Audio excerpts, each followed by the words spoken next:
चौथा अध्याय पहला वचन। कोई बाइबल पढ़ के में कीजिएगा, और वो भी एक माइक पकड़ के पढ़ने से बहुत अच्छा होगा हमारे लिए, क्योंकि हम आंध्र प्रदेश के हैं और हम तेलुगु बाइबल ही पकड़ते हैं, और इसलिए आप हिंदी में पढ़ के अगर मेरी मदद करेंगे तो बहुत बहुत धन्यवाद। प्रकाशित वाक्य चौथा अध्याय पहला वचन। इन बातों के बाद जो मैंने दृष्टि की तो क्या देखता हूँ कि स्वर्ग में के बाद पूरा होना अवश्य है। ठीक है, छोटी प्रार्थना करेंगे। Praise the lord, hallelujah. धन्यवाद धन्यवाद धन्यवाद प्यारे पिता परमेश्वर, तेरा धन्यवाद करते हैं प्रभु। शाम की सभा के लिए धन्यवाद प्रभु। जिन लोगों को तूने चुना है प्रभु, उन सभी को तूने यहाँ पर आने का मौका दिया, आकर्षित किया अपने हुजूरी में, इसलिए धन्यवाद देते हैं प्रभु। सारे समय को तेरे हाथों में सौंपते हैं प्रभु। तेरे वचन को के गहराइयों में जाने के लिए हमारी मदद कर। तेरे वचन में से आश्चर्यजनक वचन बातें हम देख सके, इसलिए हमारी अंदरूनी आंखों को तो खोल दे प्रभु। पवित्र आत्मा परमेश्वर, तेरा स्वागत करते हैं और ये सारे समय को तेरे हाथों पे सौंपते हैं प्रभु। तेरे महिमामय आगमन के लिए हम तैयार हो सके, इसलिए हम सबसे बातचीत कर। सारे समय को, वचन को, हम अपने आप को भी तेरे हाथों पे सौंपते हुए छोटे से विनती प्रभु यीशु मसीह के नाम से मांगते हैं प्रभु, आमीन, हालेलुया। प्रकाशित वाक्य एक आश्चर्यजनक पुस्तक है, किताब है सारे पवित्र बाइबल में, और विशेष रूप से नए नियम में। पुराने नियम में कई भविष्यवाणी की किताबें हैं, नबियों की किताबें हैं, भविष्यवक्ताओं की किताबें हैं, लेकिन नए नियम में सिर्फ एक ही भविष्यवाणी की किताब है, और वो है प्रकाशित वाक्य। इस सारे प्रकाशित वाक्य में क्या है अगर समझना है हमें, तो सिर्फ 3 बातों में हम समझ सकते हैं। अगर आप पढ़ेंगे प्रकाशित वाक्य का पहला अध्याय उसका 19वें वचन में, तो प्रभु यीशु मसीह ने यूहन्ना से कहा, प्रेरित यूहन्ना से कहा कि जो कुछ तूने देखा है, जो कुछ अभी हो रहा है और जो कुछ होने वाला है, इन बातों को तू लिख। हालेलुया। 3 किस्म की बातें लिखी गई हैं प्रकाशित वाक्य में। पहला, जो यूहन्ना ने देखा, इसका मतलब यूहन्ना ने सबसे पहले, और बहुत ही महत्वपूर्ण बात यह है कि यूहन्ना ने प्रभु यीशु मसीह को 7 रूपों में देखा। कितने रूपों में देखा? 7 रूपों का भेद ही प्रकाशित वाक्य है। प्रकाश में लाना, भेद को खोलना, अंग्रेजी में जब कहा जाता है रेवलेशन, मतलब एक रहस्य को उजागर करना, ओपन करना, उजाले में लाना। प्रभु यीशु मसीह कौन है, उनका सामर्थ्य क्या है, उनकी योजना क्या है, ये सारे बातें जानने के लिए प्रभु यीशु मसीह का वो जो 7 रूपों का भेद है प्रकाशित वाक्य में, उसे जानना बहुत जरूरी है। अगर आप उस 7 रूपों का भेद जान सकोगे तो मेरे ख्याल से बाइबल में और कुछ जानने वाली बात नहीं होगी। Praise the Lord. जो तूने देखा वो है पर प्रभु यीशु मसीह का रूप। दूसरी बात प्रभु ने कहा, जो अभी हो रहा है। अगर हम वचनों को और अध्याय को हम अलग अलग करके समझेंगे तो पता चलेगा कि प्रकाशित वाक्य पहले अध्याय में 13 वचन से 16 वचन तक प्रभु यीशु मसीह का महिमामय रूप, वैभव से भरपूर गौरव का रूप यूहन्ना ने देखा, वही यूहन्ना ने लिखा। दूसरे और तीसरे अध्याय में कलीसियाओं के बारे में लिखा, 7 किस्म के कलीसियाओं के बारे में लिखा गया। और अब जो चल रहा है संसार में, कलीसिया का युग चल रहा है। 7 कलीसियाओं के बारे में जब प्रभु यीशु मसीह बोल रहे थे, चिट्ठी, एक खत लिखकर भेजे थे यूहन्ना के पास। 7 कलीसिया जो अब का समय के बारे में बताता है 2 और 3 अध्याय में। चौथे और 5वें अध्याय में अभी स्वर्ग में क्या चल रहा है, स्वर्ग का हालत क्या है, इससे पता चलता है 4थे और 5वें अध्याय में। और 6ठे अध्याय से लेकर 22वें अध्याय तक सब भविष्य में जो होने वाला है वो सब लिखा गया है। प्रभु का धन्यवाद देंगे। Hallelujah, hallelujah. एक बात अभी हमें समझना जरूरी है कि जब प्रभु यीशु मसीह मरे हुए मुंह से जी उठे, जिंदा हो गए, वो जी उठने के बाद पुनरुत्थान प्राप्त करने के बाद यूहन्ना के बारे में एक बात बताया था चेलों को, और वो बात ये थी कि मेरे दूसरे आगमन तक ये जिंदा रहेगा, ऐसा मैं योजना करूं तो इससे तेरी क्या है। ऐसी बात यूहन्ना के यूहन्ना की सुसमाचार उसके आखिरी अध्याय के 22-23वें वचन में प्रभु यीशु मसीह ने चेलों से कहा कि मेरे दूसरे आगमन तक ये रहेगा, ऐसा मैं सोचता हूं, इससे तुम्हें कुछ प्रॉब्लम है क्या। तो चेलों ने समझा कि प्रभु यीशु मसीह के दूसरे आगमन तक यूहन्ना जिंदा रहेगा। ऐसी बात नहीं थी। यूहन्ना के जीते जी ही प्रभु यीशु मसीह ने अपना आगमन का रूप यूहन्ना को दिखा दिया। Praise the lord, hallelujah. भविष्य में जो जो होने वाला है सारी बातें परमेश्वर ने, प्रभु यीशु मसीह ने यूहन्ना को दिखा दिया। वो सारी चीजें देखने के बाद ही यूहन्ना स्वर्गवास हो गए। तो अभी बात यह है कि यूहन्ना ने क्या देखा, क्या होने वाला है। एक और बात हम समझना बहुत जरूरी है। प्रकाशित वाक्य का जो सारांश है, सबसे पहले एक ही बात है कि लोग अर्थात प्रामुख्य रूप से कलीसिया प्रभु यीशु मसीह को अच्छी तरह समझ पाए। पढ़ेंगे क्या एक वचन, प्रकाशित वाक्य 19वां अध्याय 10वां वचन एक बार पढ़ेंगे। प्रकाशित वाक्य 19वां अध्याय 10वां वचन। तब मैंने उनको दंडवत करने के लिए उसके पांव पर गिर पड़ा। उसने मुझसे कहा, देख ऐसा मत कर, मैं तेरा और तेरे भाइयों का संगी दास हूँ जो यीशु की गवाही देने पर स्थिर है। परमेश्वर ही को दंडवत कर, क्योंकि यीशु की गवाही भविष्यवाणी की आत्मा है। यीशु की गवाही ही भविष्यवाणी की आत्मा है। प्रभु को धन्यवाद देंगे। हालेलुया। अंग्रेजी में अगर पढ़ेंगे, the testimony of Jesus Christ is the spirit of this prophecy। प्रकाशित वाक्य की जो भविष्यवाणी है, प्रकाशित वाक्य का जो सारांश है, वो क्या है? यीशु मसीह की गवाही है। Hallelujah, hallelujah. इस एक वचन के बारे में अगर हम समझना चाहें तो कम से कम 1 या 1.5 घंटा जरूर होगा। पवित्र आत्मा हमें इसलिए दिए गए कि हम लोग अपना परिचय दें, इसलिए नहीं। पवित्र आत्मा दिए गए हैं सिर्फ इसलिए कि हम अपने जीवन में प्रभु का परिचय दें। Praise the lord, hallelujah. प्रभु की गवाही ही भविष्यवाणी की आत्मा है। तो प्रकाशित वाक्य हमें इस तरह का 4 बातें बताता है। पहला मैं तो कह दिया कि प्रकाशित वाक्य बताता है कि प्रभु यीशु मसीह कौन है, उनकी गवाही। दूसरी बात, प्रकाशित वाक्य हमें बताता है कि कलीसिया का भविष्य क्या है, मसीही लोगों का भविष्य क्या है।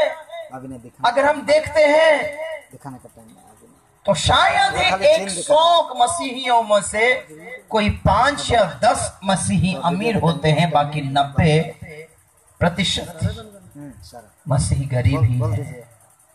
सारे संसार में देखिएगा जाके सिर्फ 10% मसीही लोग कह सकते हैं शायद प्रभु को पाने के बाद मुझे बहुत बड़ा बड़ा गाड़ी बंगला मिला है, मैं करोड़पति बन गया। ठीक है, ठीक है, प्रभु देता है, प्रभु आशीष देता है। प्रेज़ द लॉर्ड, इसमें कोई प्रॉब्लम नहीं है। लेकिन बाकी 90% लोगों की हालत क्या है? झोपड़ियों में पैदा होते हैं, झोपड़ी में प्रभु को यकीन करते हैं, विश्वास करते हैं, झोपड़ी में ही मरते हैं, लेकिन विश्वास में ही मरते हैं, विश्वास छोड़ के नहीं मरते।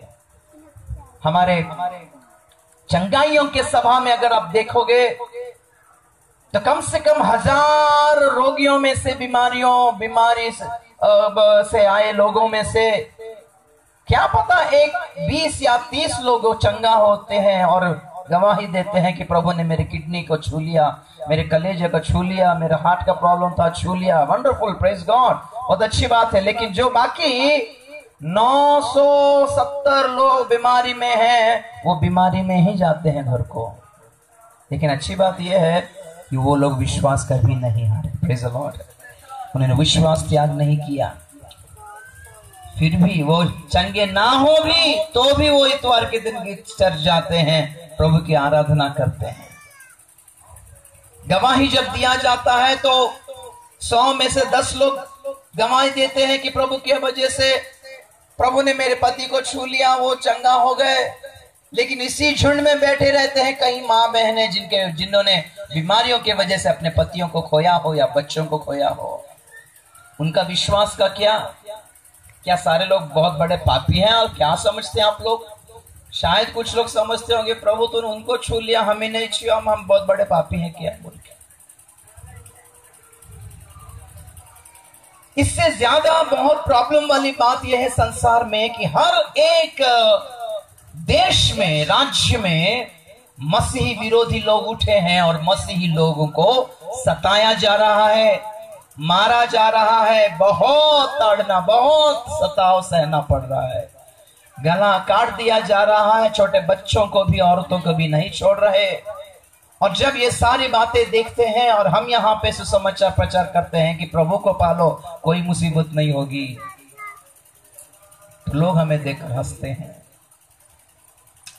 अन्य जाति के लोगों को छोड़ो, मसीही लोग कुछ लोग हंसते हैं।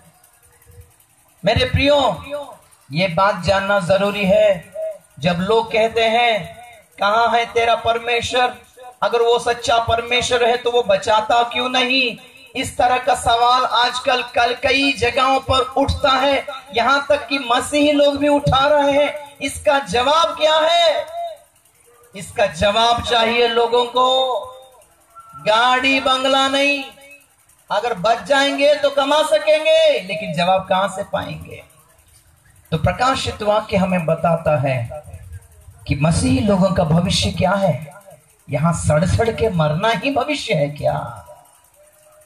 या कुछ लोग गाड़ी बंगला पाएंगे, सोना चांदी पाएंगे और बाकी लोग गरीबी में ही मरेंगे क्या? यही है मिलता है क्या प्रभु के पास से हमें? एक बात तय है, बाइबल कहता है कि प्रभु यीशु मसीह पर हमने भरोसा सिर्फ इस सांसारिक जीवन के लिए नहीं किया। पहला कुरिन्थियों 15 अध्याय 19 वचन एक बार पढ़िएगा। पहला कुरिन्थियों 15 अध्याय 19 वचन एक बार पढ़ेंगे।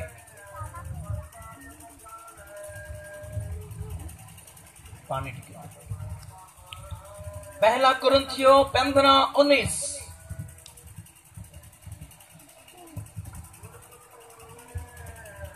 यदि हम केवल इसी जीवन में मसीह में आशा रखते हैं तो हम सब मनुष्यों से अधिक अभागे हैं।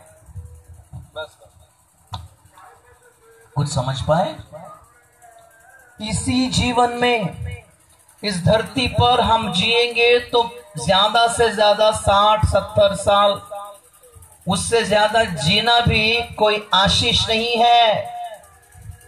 सब हड्डी पसली एक हो जाती है, कलेजा काम नहीं करता, ना किडनी काम करता है, ना फेफड़े काम करते हैं। इस हालत में 200 साल जीना, 1000 साल जीना बेकार है। मेरी बात मानिए। कुछ लोग सोचते हैं बच जाना ही बहुत आशीष है, मर जाना क्या श्राप है हमारे लिए। अरे भैया, पौलुस कहता है मर जाना लाभ है प्रभु के गोद में जो जाते हैं।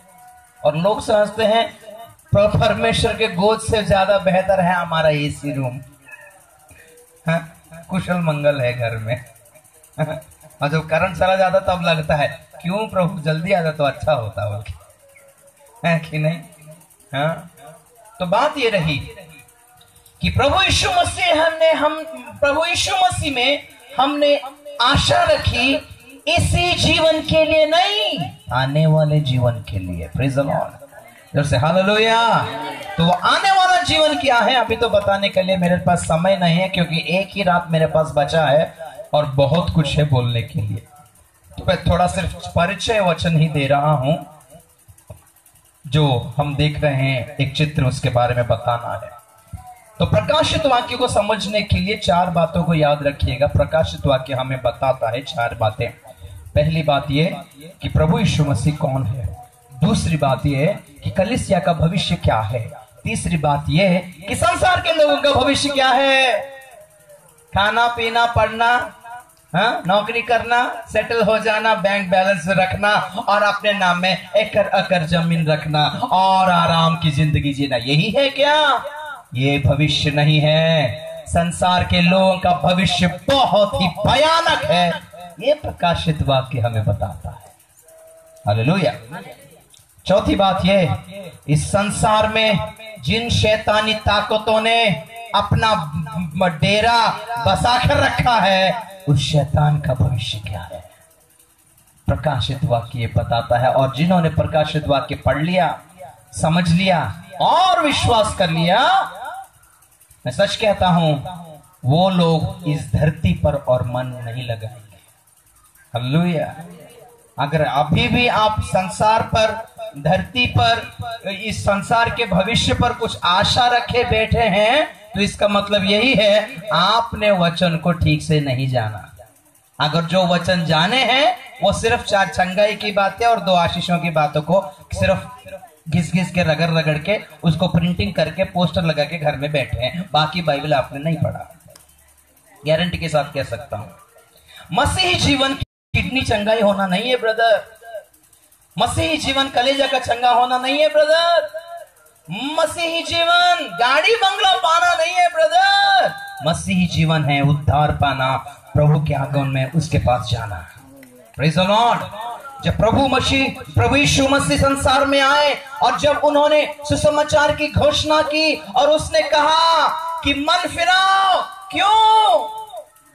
क्योंकि नहीं, आप लोग चंगे हो जाओगे, नहीं आपको गाड़ी बंगला मिलेगा, आप लोग ना, और ये क्या है, आपके कॉलेज में फर्स्ट टॉपर आ जाओगे आप लोग, है कि नौकरी मिल जाएगी, है ना। अरे भैया ये सब पाना पाप नहीं है, मुझे गलत मत समझिएगा। Hallelujah, hallelujah.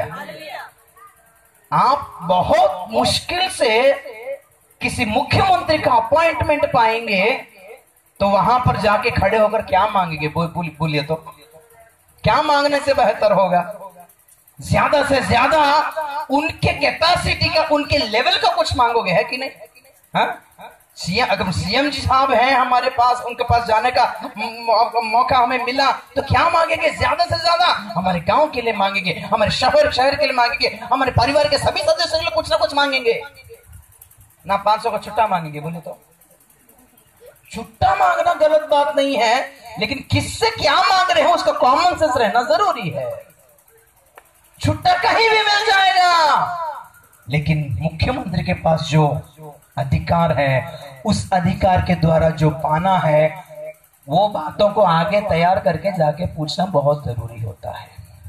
एक बात याद आता है मुझे, जब यूसुफ मिस्र देश का मुख्यमंत्री था, या वित्त मंत्री बोलेंगे, फाइनेंस मिनिस्टर था, खाद्य मंत्री था, है कि नहीं?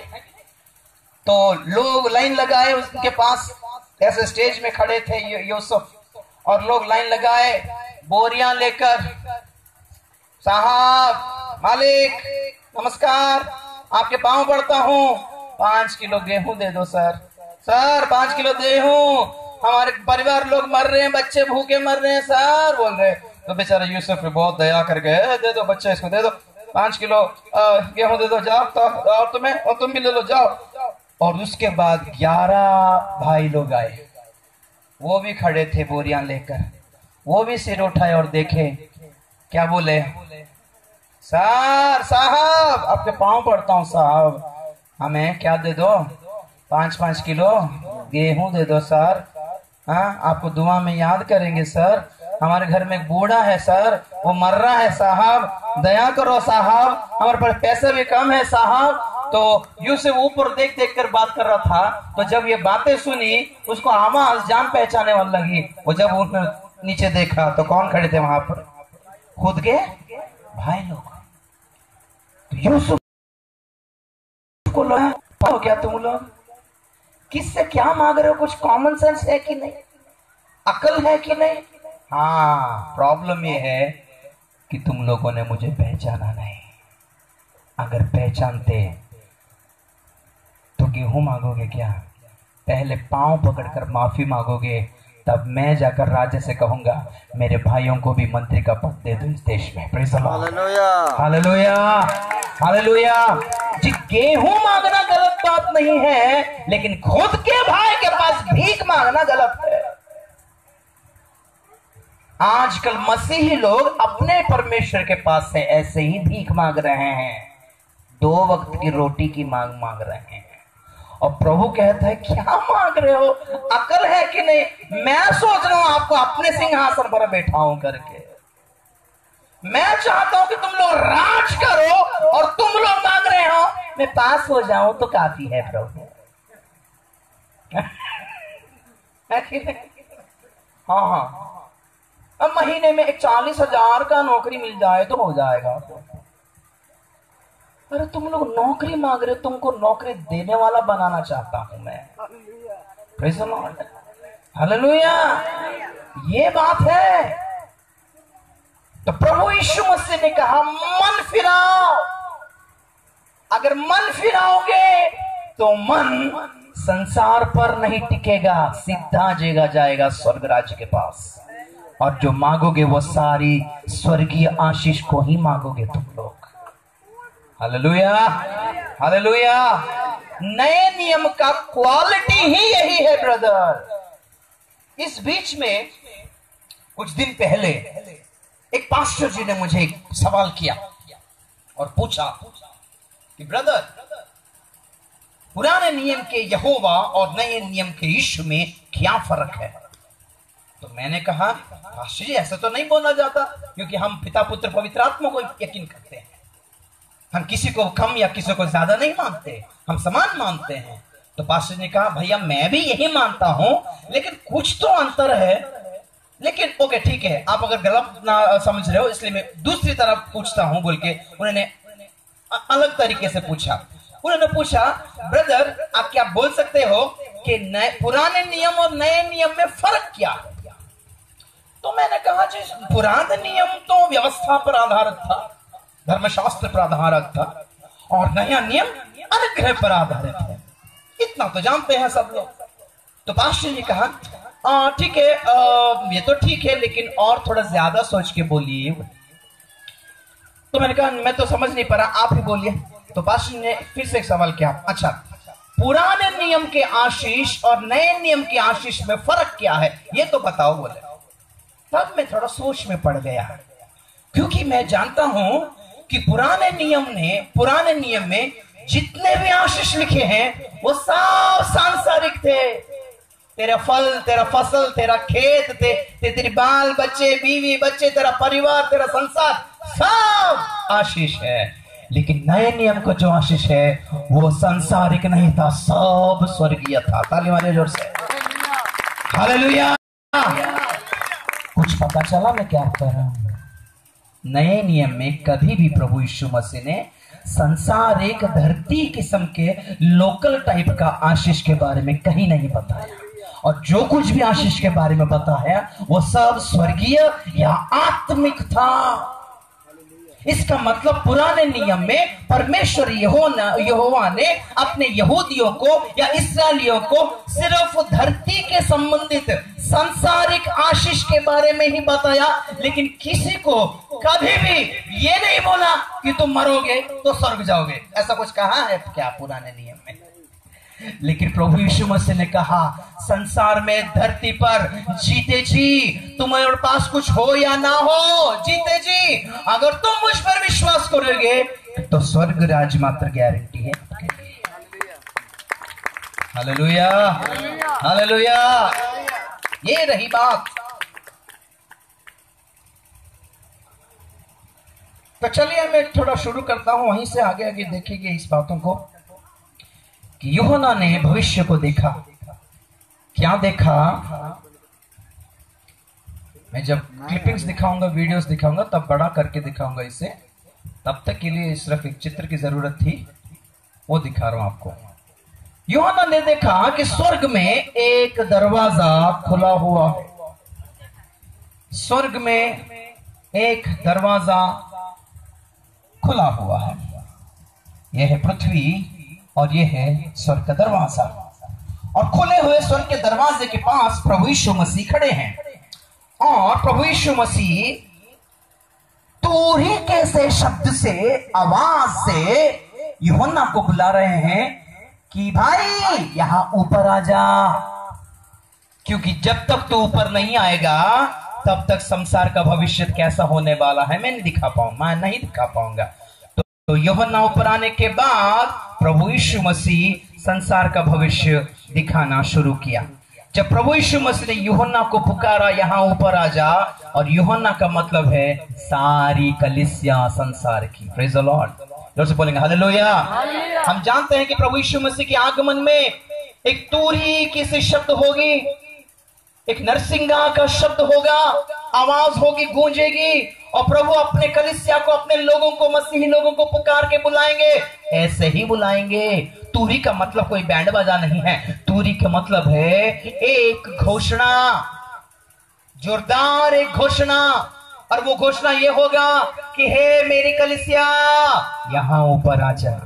हालेलुया। और जब वो बुलाएंगे तो धरती पे से प्रभु की मसीही कलीसिया गायब हो जाएगी। कलीसिया स्वर्ग में आने के बाद जो होगा वो मैं तुझे यहां पर आने के बाद ही बताऊंगा। बोले प्रेज द लॉर्ड। तो मैं शुरू से शुरुआत करता हूं। स्वर्ग में एक दरवाजा खुला है। Hallelujah, hallelujah. दरवाजे के बारे में बताने से पहले एक बात बताना बहुत बहुत जरूरी है। वो क्या है कि बाइबल में शुरुआत से लेकर अंत तक दो बातें बताई गई हैं।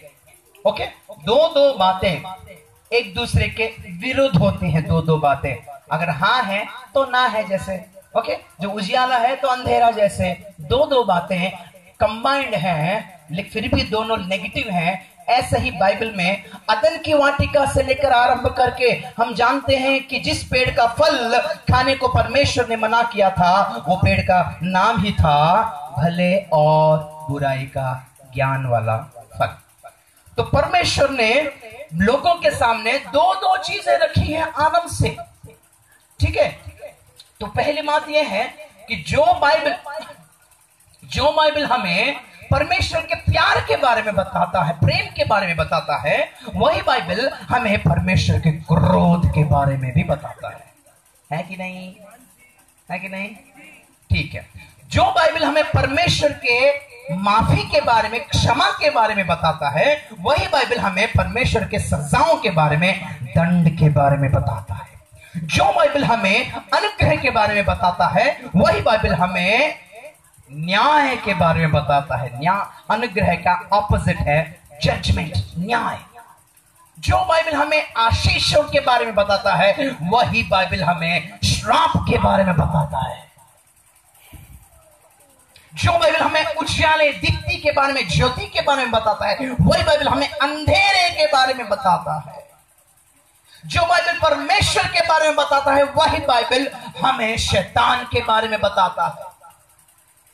जो बाइबल मसीह के बारे में बताता है, वही बाइबल हमें मसीह विरोधी के बारे में भी बताता है। तो पॉइंट यह है कि जो लोग परमेश्वर के प्यार को, उनके माफियों को, क्षमाओं को, उनके अनुग्रह के बारे में प्रचार करते हैं, उन्हें कहते हैं सुसमाचार प्रचारक। क्या प्रचारक? समाचार। क्योंकि सुसमाचार का मतलब है गुड न्यूज, अच्छे खबर देने वाले लोग हैं ये लोग। और जो परमेश्वर का क्रोध है, उनकी जो दंड है, उनके जो दंड है और उनके जो न्याय है, इनके बारे में जो बताते हैं, उन्हें कहा जाता है भविष्यवक्ता। Praise the lord, prophets. आई बात को समझ रहे? लोग समझते हैं भविष्यवक्ताओं का मतलब है भविष्यवाणी देने वाला बच्चा, इस महीने में तो नौकरी पाएगा। अरे भैया, ये जो भविष्यवाणी की जो दान है वो सुसमाचार प्रचारक लोगों के पास ही रहता है, क्योंकि उन दान लेकर वो लोग मसीह में कुछ लोगों को पकड़ते हैं, मसीह में लाते हैं। तो भविष्यवक्ता वो नहीं है जो भविष्यवाणी देते हैं। भविष्यवक्ता वो लोग हैं जो परमेश्वर की ओर खड़े होकर लोगों को चेतावनी देते हैं। लोगों को चेतना देते हैं, चेतावनी देते हैं, समझाते हैं, देख परिवर्तन हो जा नहीं तो मरेगा। बस ये यहोवा की वाणी है। Praise the lord, hallelujah.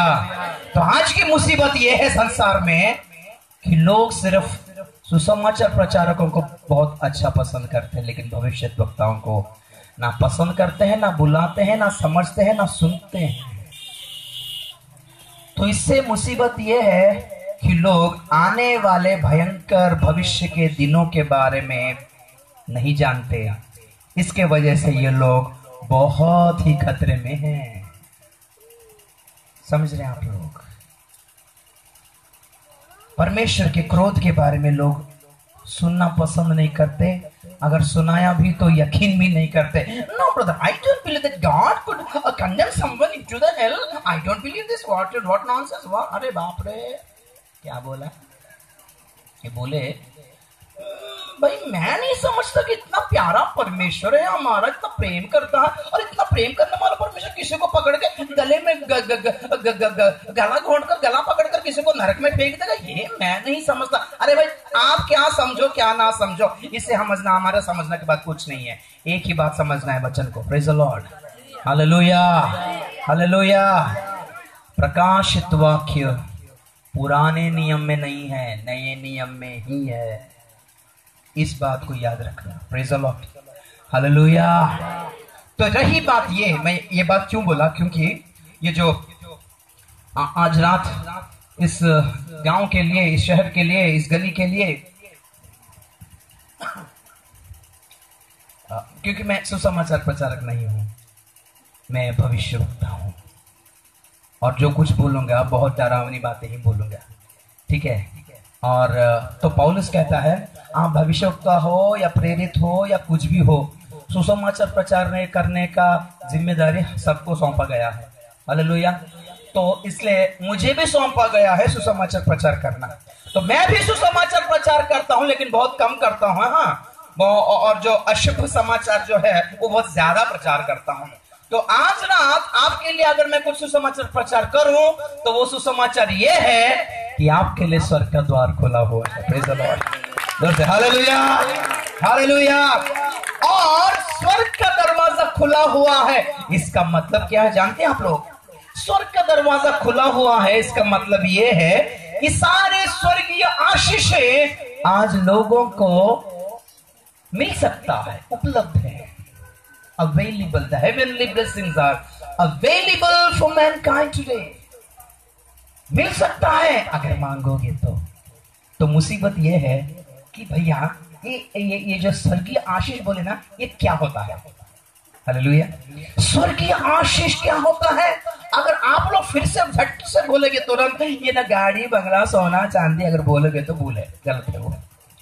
क्योंकि स्वर्गीय आशीष अगर आप समझते हो कि गाड़ी बंगला सोना चांदी ही स्वर्गीय आशीष है, तो फिल्म एक्टरों के पास तो ये सब कुछ है, हमसे ज्यादा भी है। राजनीतिक नेताओं के पास है ये सब कुछ, गाड़ी बंगला सोना चांदी। बोलो क्या बात है? माफिया डॉन लोगों के पास है, राउडी गुंडा लोगों के पास है जी, चोर डकैतों के पास है। जितना कितना चाहिए बोलो। तो बात ये रही कि स्वर्गीय आशीष को हम लोग अगर ये सांसारिक सोना चांदी धन दौलत हीरे जेवरात गाड़ी बंगला को ही स्वर्गीय आशीष समझे, तो ये सारे लोगों ने तो हमसे ज्यादा पाया हुआ है, और वो भी मसीह को बिना पाए हुए पाया है। तो हम लोग मसीह को पाकर टाइम वेस्ट क्यों कर रहे हैं? अगर यही चाहिए था तो मसीह की जरूरत नहीं थी। ये बात हम भी जानते हैं। आज भी हमें लोग पूछते हैं कि 33 करोड़ शक्तियों को छोड़कर तुमने यीशु के पास क्यों भागे तुम लोग? और हम पे ये अभियोग लगाया जाता है, क्या बोलते हैं अभियोग को? एक्यूजेशन,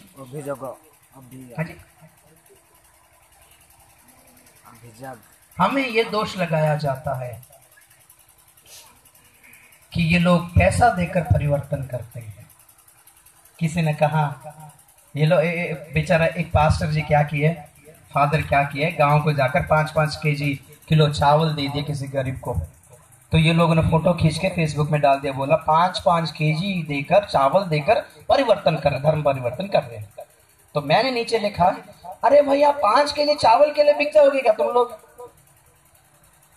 वही तो है ना, खुद के विश्वास को इतना कमजोर कर दिया अपना आप लोगों ने। 5 किलो चावल दोगे तो आप अपना धर्म को बेच दोगे क्या तुम लोग? इतना सस्ता है क्या? ओके, ट्राई कीजिए मसीही लोगों के साथ 5-5 केजी चावल नहीं, 5-5 किलो सोना देकर देखिए, मसीह को छोड़ देंगे क्या? Praise the lord, hallelujah. अब तो छोड़ने वाले भी हैं, उनको बाद में समझाएंगे, उसके बाद रहने दीजिए। छोड़ने वाले भी हैं। 5 केजी चावल सोना देने से छोड़ देंगे क्या प्रभु को? नहीं। अरे भैया 33 करोड़ शक्तियों को हमने इसलिए छोड़ा क्योंकि 33 करोड़ शक्तियों ने जो हमें नहीं दिया वो प्रभु ने अकेले दिया हमें। Hallelujah, hallelujah. अकेला प्रभु अकेले ने दिया, हमारे लिए किया है, जो ये सारे लोग मिलके कर नहीं पाए। समझने की कोशिश कीजिए, धन दौलत हीरे जेवरातों की बात नहीं कर रहा मैं। स्वर्गीय आशीष का मतलब संसारिक अमीर बनना नहीं है। स्वर्गीय आशीष का मतलब यह है कि आप करोड़ों रुपया देने से भी संसार में वो नहीं मिलेगा, वो स्वर्ग से ही मिलना है। वो पहली बात यह है कि परमेश्वर जैसा प्यार इस संसार में आप नहीं पाएंगे। हालेलुया। कोई प्यार कर पाएगा कि क्या परमेश्वर की तरह हमें? बाइबल कहता है कि धर्मी मनुष्य के लिए बहुत कम लोग अपना जान दे सकते हैं, कम लोग, अगर कोई धर्मी हो तो। लेकिन किसी शराबी के लिए, किसी एड्स पेशेंट के लिए कोई अपना जान क्यों देगा जी? बोलिए, देगा क्या? कोई शराब पी के मर रहा है तो डॉक्टर बोर्ड लगाएगा बाहर कि किसी का कलेजा चाहिए भैया, इसका कलेजा खराब हो गया, लिवर, तो कोई आएगा क्या? सर मैं इसके लिए ना अपना कलेजा देता है। इस शराबी के लिए वो डॉक्टर भी पूरा चौंकाना पड़ जाए, वो बहुत आश्चर्य है, तू इसके लिए मरेगा? कोई नहीं मरता। अच्छे लोगों के लिए कोई अपना जान नहीं देता। यहाँ परमेश्वर ने हम पापियों के लिए जान दे दी, वो है परमेश्वर का प्यार। Praise the Lord. समझने की कोशिश कीजिए, हमें सुधारने के लिए, हमें बदलने के लिए परमेश्वर ने हमारे लिए जान दे दी। इसी में अपना प्यार को उसने प्रकाश किया। परमेश्वर जैसा प्यार इस संसार में करोड़ रुपया देने से भी नहीं मिलेगा ब्रदर। परमेश्वर, ये तो पहली बात है। और परमेश्वर जिस तरह माफ कर सकता है वैसा कौन माफ करेगा बोलिए तो संसार में? बाइबल कहता है अब अगर आप लोग अपने पाप को स्वीकार करो तो परमेश्वर विश्वास योग्य है, वो माफ कर देगा। ठीक है, हम जब परिवर्तन होते हैं, बदलते हैं, तो हम लोग गवाही देते हैं, मैं ना बहुत बड़ा पाप करता था, आज प्रभु ने मुझे माफ कर दिया। अच्छी बात है। तो कोई बीच में बैठा बोला क्या क्या पाप किया, जरा बोलो, तो बोलेगा तो बोल देंगे क्या? नहीं बोल पाएंगे। मैं वो ना क्या ना पड़ोसी घर का साइकिल मैंने ही चुराया था, तो वो आगे मार गया हमको, तूने चुराया, मैं कब से ढूंढ रहा हूँ तुझे। माफी की मिलने वाली गारंटी नहीं है। कभी कभी हम अपने पाप को स्वीकार कर दें तो घर के माँ बेटे भी चप्पल से मार देंगी, पता है आपको? हम स्वीकार नहीं कर पाएंगे क्योंकि सब लोग माफ करेंगे, इसकी गारंटी कोई नहीं दे पाएगा। चलो देखिए, कोर्ट में खड़े हो गए, बोल दिए स्वीकार कीजिए, हाँ सर मैंने ही मर्डर किया था, तो माफ कर, सारी बोलो। कौन सा जज है जो हमें माफ कर देगा? लेकिन बाइबल कहता है, प्रभु कहता है, मैं विश्वास योग्य हूं, मुझ पर विश्वास कर सकते हो, मैं माफ कर दूंगा। हालेलुया। तो उस माफी से लाभ क्या है, क्या फायदा? क्योंकि हमें संसार में रहना है। अगर ये लोग माफ करेंगे तो जीने देंगे ना, तो प्रभु कहता है इससे कोई फर्क नहीं पड़ता, वो लोग माफ करें ना करें, वो लोग अभी मार दें या कल सुबह तुम लोग मरो, इससे कोई फर्क नहीं पड़ता। जब संसार छोड़ोगे तो मैं आपको ग्रहण करूंगा स्वर्ग में। हालेलुया। कभी ना कभी तो छोड़ना है कि नहीं संसार को? माफी पाने से ही प्रभु के संसार में हम प्रवेश कर सकेंगे। यह है स्वर्गीय आशीष। स्वर्गीय जो शांति है वो भी स्वर्गीय आशीष है। प्रभु ने कहा मैं अपनी शांति तुझे देकर जाता हूं। किसकी शांति? आपको पता है कि प्रभु ने ये कब बोला? प्रभु ने अपने आखिरी रात को बोला था ये बात। यूहन्ना 14:27 में पढ़ने की बात जरूरत नहीं है। प्रभु ने अपनी आखिरी रात में बोला। जो आपको अब टेंशन नहीं लेने का भैया, मेरे दिल में बहुत शांति है, आपको थोड़ा दे दूंगा। अरे आखिरी रात में कौन शांति से रहेगा भैया? बोलिए तो। कल सुबह मरने वाला है, अगर डॉक्टर बोल दिए तो कौन शांति से रहेगा? Praise the Lord. मरने की बात छोड़ो, प्रभु जानते थे कि उनमें से एक व्यक्ति, एक इंसान आधे घंटे के बाद जाके उनको बेच पैसों के लिए, जानते हुए भी प्रभु ने कहा अपनी शांति देता है तुझे। प्रभु ये भी जानते थे कि आधे घंटे के बाद पुलिस आएगी, उनके घसीटते हुए ले जाएगी, फिर भी प्रभु ने कहा अपनी शांति देता हूं। प्रभु ये भी जानते थे कि पुलिस लेकर उनको अन्याय तरीके से कोड़े मार मार मार मार के उनको सताएंगे, फिर भी प्रभु ने कहा मेरी शांति देता हूं तुझे। प्रभु ये भी जानते थे कि सुबह होने से पहले उनको क्रूस पे चढ़ा दिया जाएगा, बहुत ही दर्दनाक मौत सहनी पड़ेगी। प्रभु ये सब आंखों के सामने प्रभु ने देख लिया पिक्चर, उनका भविष्य। फिर भी प्रभु ने कहा my peace I give to you. शांति का मतलब पैसा होना नहीं है ब्रदर। शांति का मतलब अच्छी तबीयत में सेहतमंद होना नहीं है ब्रदर। शांति का मतलब अमीर होना नहीं है ब्रदर। शांति का मतलब ये कि हमारे चारों ओर जो हालत है बिगड़ जाए भी तो हमारे दिल में स्वर्गीय शांति होती है। प्रभु के वजह से वो शांति जो महसूस करता है वही बता सकता है इसका मतलब क्या है। Praise the lord, hallelujah. हम लोग नहीं बता सकते। हालेलुया, जोर से हालेलुया हालेलुया। मैंने एक बार सुना था, जब उनका नाम मैं भूल गया, जब इंदिरा गांधी जी को मारा गया था तो उनमें से एक भाई थे जो जेल में थे, वो बेकसूर थे, लेकिन सरकार ने फांसी की सजा सुनाई दी थी। तो उनको आखिरी ख्वाहिश पूछा गया क्या ख्वाहिश है आपकी? तो बहुत बार बोले भाई मैं बेकसूर हूं, मैंने कुछ नहीं किया, कोई नहीं सुना। तो आखिरी ख्वाहिश में उन्होंने कहा मुझे एक बाइबल चाहिए। तो लोगों ने पूछा क्यों? बाइबल तो दिया जाएगा, क्यों? उन्होंने कहा मैं भी मरने वाला हूं सुबह, लेकिन मुझे यीशु की याद आ गई क्योंकि वो भी निर्दोष थे, उनको मार दिए। तो बाइबल वो पढ़े रात में और सुबह चिट्ठी आया कि वो आदमी बेकसूर है, उसको रिहा कर दिया जाए। Hallelujah hallelujah. बाइबल के वजह से कई लोग निर्दोष होकर बाहर निकले हैं भैया। Praise the Lord. इतिहास में ये भी लिखा है कि सेकंड राउंड टेबल कॉन्फ्रेंस में गांधी जी ने भी एक वचन पढ़ा था लंदन में कि अपनी तरह अपने भाइयों को प्यार कर, और उन्हें कहा हम भारतीय आपके भाई हैं, भैया क्यों सताते हुए हमें, छोड़ दो ना बोलने से। वो लोग सब अचंभित हो गए और तब उन्होंने लेटर लिखा हम छोड़ देंगे भारत को। प्रेज़ द लॉर्ड, जोर से हालेलुया। वचन बाइबल कहता है सत्य जब जानोगे सत्य तुमको मुक्त करेगा। हालेलुया। ये है शांति कि हालत जितनी भी बिगड़ जाए भरोसा है परमेश्वर पर कि प्रभु हमें बचाएगा। अरे नहीं बचाए हमें तो क्या फर्क पड़ता है, आज मरो या 10 साल बाद मरो, हम परमेश्वर की गोद में ही जाएंगे भैया। कोई दूसरा एड्रेस नहीं है हमारा।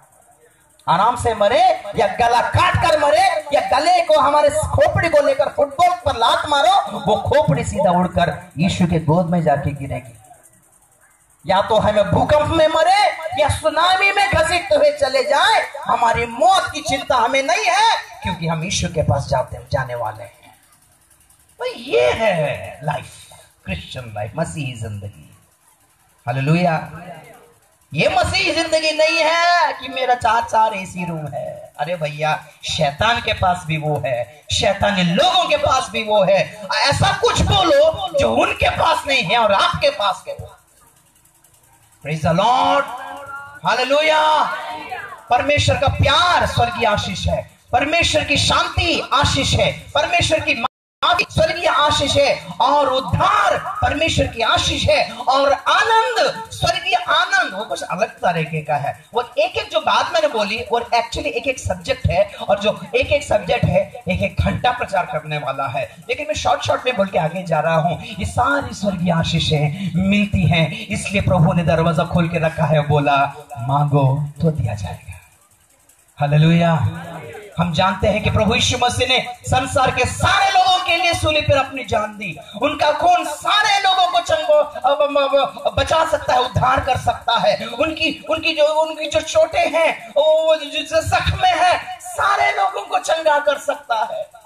उनका जो नाम है, सारे धरती के लोग उससे आशीष पा सकते हैं। लेकिन मुसीबत यह है कि सब लोग तो नहीं पा रहे ना। ऐसा क्यों? स्वर्ग सभी के लिए खुला हुआ है, लेकिन सब नहीं जाते। ऐसा क्यों? सपोज प्रशासन ने, सरकार ने कई तरह की योजनाएं दी है। चावल दिया है, चीनी देंगे, चावल देंगे, घर देंगे, जमीन देंगे। तो कौन पाएगा? जो अप्लाई करेगा वो पाएगा। अप्लाई के क्या बोलते हैं? दरखास्त। जो दरखास्त करेगा वो पाएगा। Very simple. परमेश्वर दरवाजा खोल के बैठे हैं, जिनको चाहिए वो मेरे पास आ। रास्ते में जाते हो लोगों को चोटी पकड़ के तो घसीट के ला के तो देंगे नहीं ना। इसलिए कहा है मांगो तो दिया जाएगा, मांगने से ही दिया जाएगा। Praise the lord. Hallelujah, hallelujah. तो कैसे मांगेंगे अगर नहीं सुनेंगे तो इसलिए प्रभु ने अपने दासों को भेजा, बताओ उनको जाकर कि ऐसा कुछ ऑफर्स है मेरे पास। हालेलुया। नहीं, लोग दुष्टात्माओं पर जितना यकीन करते हैं उतना उसमें से थोड़ा सा भी ईश्वर पर यकीन नहीं करते। यही मुसीबत है। झूठ को जितनी आसानी से समझ लेते हैं, विश्वास कर लेते हैं, उतनी आसानी से सच्चाई को कभी विश्वास नहीं करते ये लोग। ठीक है, रहने दो। पॉइंट ये है कि स्वर्ग का दरवाजा खुला हुआ है और प्रभु यीशु मसीह बैठे हैं और लोगों को बुला रहे हैं, मांगो भैया दे दूंगा फ्री में। पैसों की जरूरत नहीं है, अपने हाथ पैर काट के देने की जरूरत नहीं है, जीभ काट के देने की जरूरत नहीं है, या अपने बच्चों को मार के देने की जरूरत नहीं है। इसकी जरूरत नहीं है।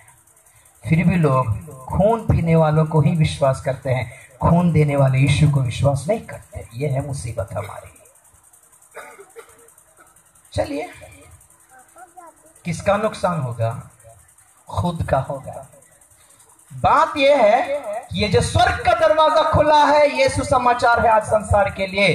प्रभु यीशु मसीह के नाम में मांगो, माफी मिल जाएगी, पापों की क्षमा मिल जाएगी, चंगाई मिल जाएगी, उद्धार मिल जाएगा। और यहां तक कि जब आप मरोगे तो स्वर्ग आपको ग्रहण करने के लिए भी दरवाजा खोल के रखा हुआ है।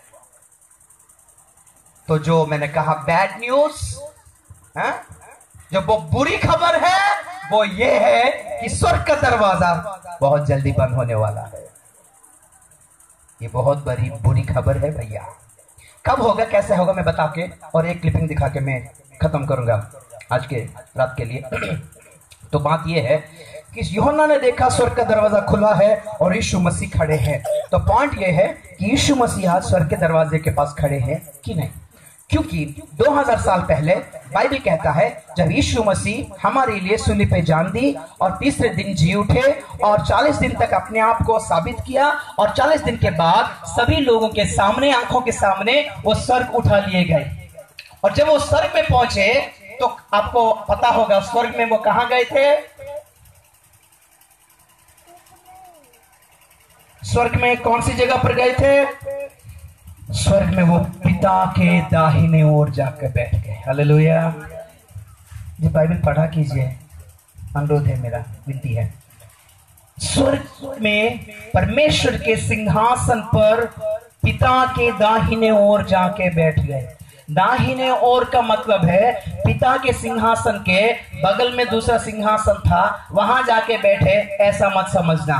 पिता के सिंहासन पर ही जाके बैठे, मतलब जिस सिंहासन पर पिता थे उन्हीं के गोद में जाकर यीशु भी बैठ गए। अभी जानना बहुत जरूरी है कि स्वर्ग में जो सिंहासन होता है वो कहां पर होता है। यहाँ पर जो है ये जो स्टेज है, वेदी है, ये केंद्र है और आप लोग वहां बैठे हो। लेकिन स्वर्ग ऐसा नहीं होता। स्वर्ग को पहचानने के लिए हमें ये जो सौर कुटुंब है, सौर जगह क्या सौर मंडल है, सोलर सिस्टम, उसको जानना जरूरी है, क्योंकि बीच में सूरज होता है और उसके चारों ओर सारे ग्रह मंडराते रहते हैं। इसी तरीके से स्वर्ग में बीच में परमेश्वर का सिंहासन होता है और जो कुछ भी स्वर्ग में है वो सिंहासन के चारों ओर होता है, क्योंकि प्रकाशित वाक्य कहता है कि सिंहासन के चारों ओर 24 प्राचीन थे, सिंहासन के चारों ओर 4 प्राणी थे, सिंहासन के चारों ओर दूतगण थे और साधु संत भी चारों ओर हैं। तो बीच में क्या है? परमेश्वर का सिंहासन। तो इसका मतलब यह होता है कि स्वर्ग ईश्वरीय केंद्रीय स्थान है। Hallelujah. Heaven is God centred. जो कुछ भी स्वर्ग में है वो परमेश्वर के चारों ओर घूमता है। उनका मन, प्राण, ध्यान सब कुछ क्या है? पूछो। परमेश्वर ही मेरी संसार है, बोलेंगे। बोलो praise the lord. Hallelujah, hallelujah. जिनको भी छुओ, आपकी क्या राय है स्वर्ग के बारे में? स्वर्ग के माहौल कैसा है? स्वर्ग का रास्ता कैसा है?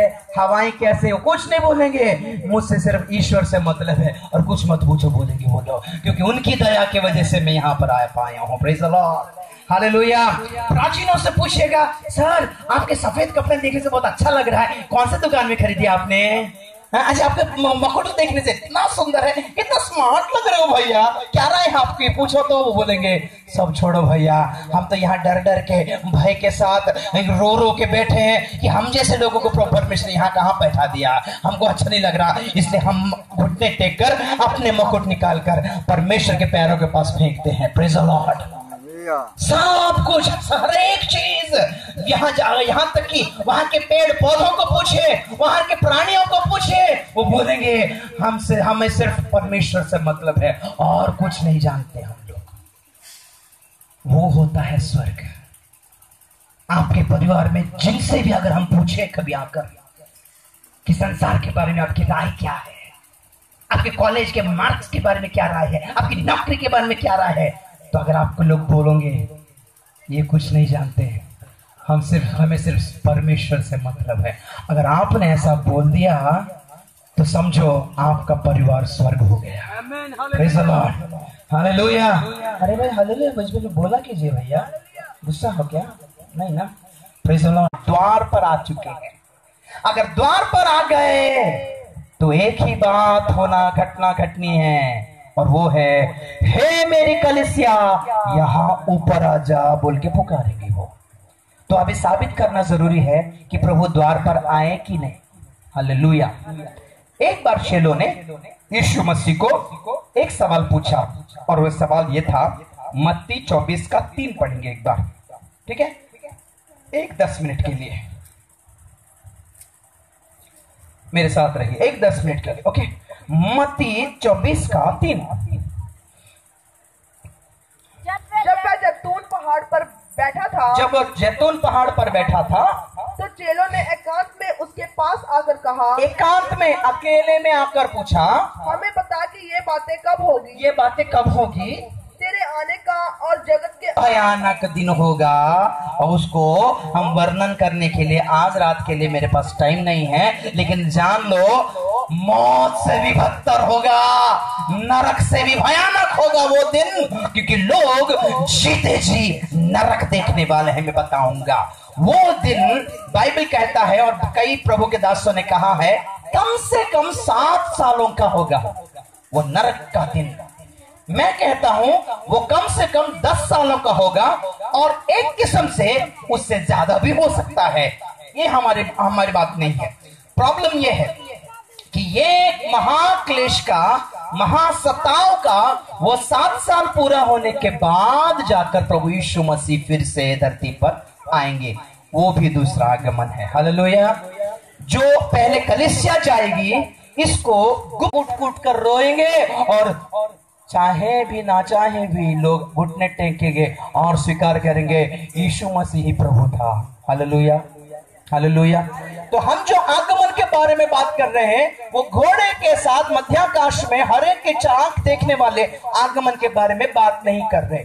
उस दिन ही अंत होने वाला है। एक्चुअली हम बात कर रहे हैं कलीसिया जाने के आगमन के बारे में। तो चेलों ने पूछा ये कब होगा और संसार का अंत कब होगा। ये बात तय है कि पहला आगमन होगा, उसके बाद अंत होगा। हालेलुया।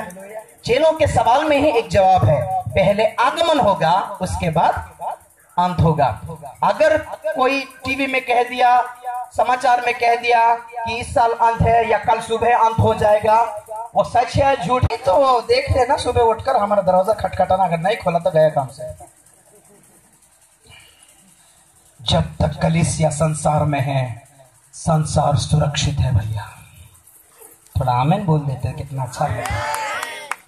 और लोग हमें बहुत सस्ता कर दिए कलीसिया को, बोल रहे धक्के मार के बाहर निकालो भारत से इनको। अरे भाई आप क्या धक्का मारोगे, क्या भागोगे, हम तो खुद जाने वाले हैं। Praise the lord, hallelujah. हाँ, हमें कुछ पड़ी नहीं यहाँ पर रहने की। प्रभु ने बोला भैया तुम लोग बच गए, 4 लोगों को बचाओ बोलिए, तो इसलिए रहे हैं। तो हमें क्या पड़ी है। Praise the Lord. जिस दिन हमने बपतिस्मा लिया उसी दिन चले जाते, हमारे बस में होता तो ये प्रभु के प्यार की वजह से यहाँ पर है। Praise the Lord. जब तक कलीसिया है सुरक्षित है, क्योंकि परमेश्वर ने इब्राहिम से कहा अगर उस शहर में कम से कम 10 जन धार्मिक हो तो नहीं।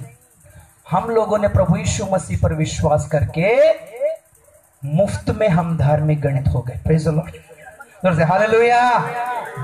मुफ्त में, फ्री ऑफ कॉस्ट। ठीक है। तो चेलों ने पूछा ये कब होने वाला है।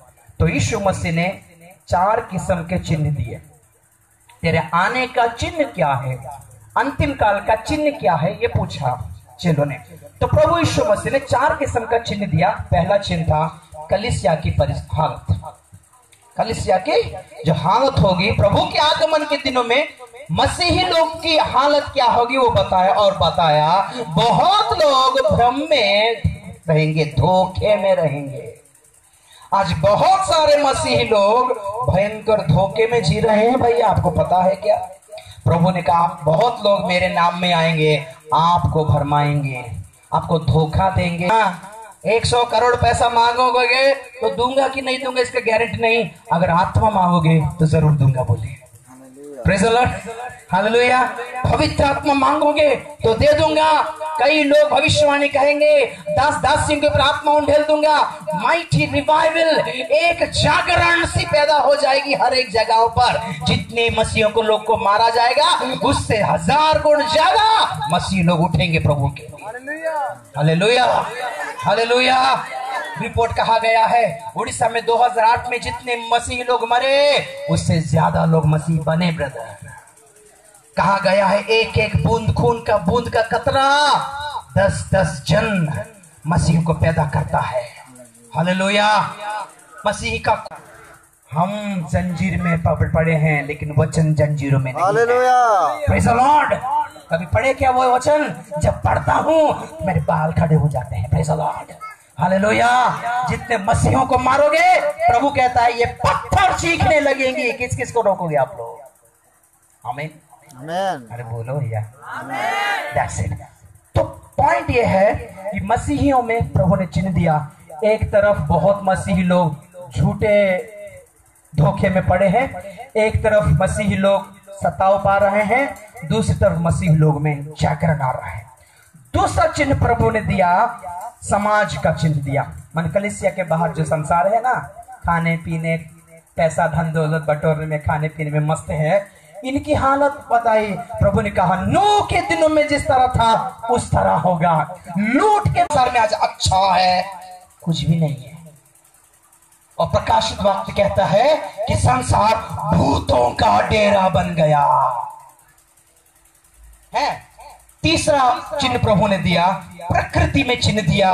कहीं कहीं भूकंप होता होगा, सुनामी होती होगी, तारे गिरते रहेंगे, महा तूफान आएगा, महा अकाल आएगी, तरह तरह की बीमारियां निकलती रहेंगी। सब हो रहा है कि नहीं हो रहा है। हालेलुया। चौथा चिन्ह प्रभु ने दिया, अंजीर का पेड़ का चिन्ह दिया।